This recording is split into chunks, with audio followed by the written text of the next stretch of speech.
Devant une Afrique qui bouge et un environnement de plus en plus compétitif, plus aucune entreprise ne peut bâtir sa stratégie internationale en ignorant l'Afrique qui va représenter un quart de la population mondiale d'ici 2050 et qui affiche depuis 10 ans un taux de croissance supérieur à 5%.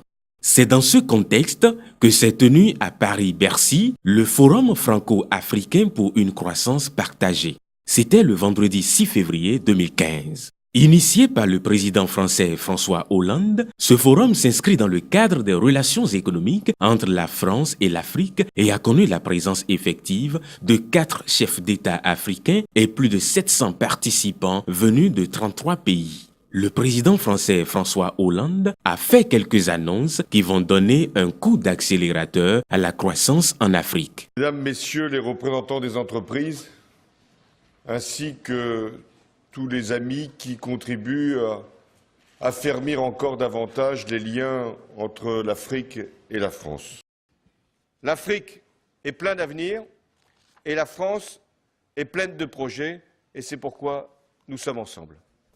Dans cette même lancée, le président ivoirien Dr Alassane Ouattara, expert de haut niveau en économie, a mis l'accent sur le partenariat public-privé adopté en Côte d'Ivoire depuis 1959. Pour nous, le partenariat public-privé n'est pas nouveau et nous considérons que maintenant le continent africain offre des perspectives importantes pour que les entreprises françaises puissent aller dans ce domaine.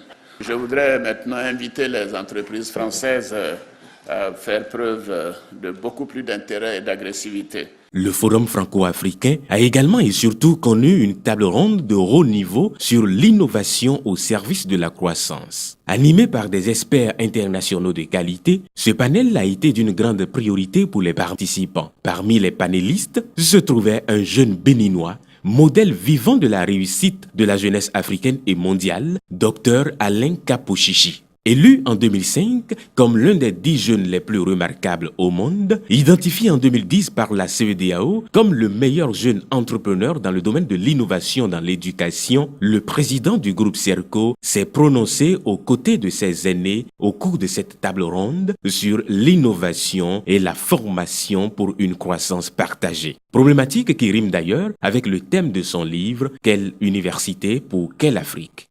Il y a plein de potentialités en Afrique. Il y a des institutions qui travaillent et effectivement, donc, il faut que tout ça en fait puisse créer une dynamique donc, qui puisse aller vers la créativité, à l'invention et à l'innovation.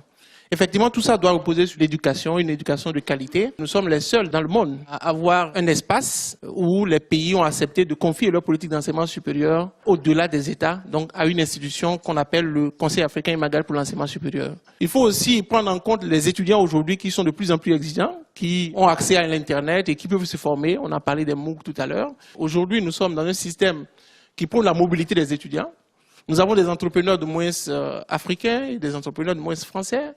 Pourquoi ne pas créer un espace au-delà donc des projets qui ont été mis en œuvre par Africa France pour donner des bourses donc à l'étranger aux étudiants, des bourses donc de mobilité, un peu comme ce qui a été fait donc dans l'espace, où les étudiants pourraient avoir l'opportunité de travailler sur des projets communs entre une entreprise française et une entreprise moins africaine, des études de marché, et là ça va créer une adaptation des techniques donc qui existent en Europe, mais pour donc des réalités qui vraiment sont prises en compte au niveau culturel dans nos États.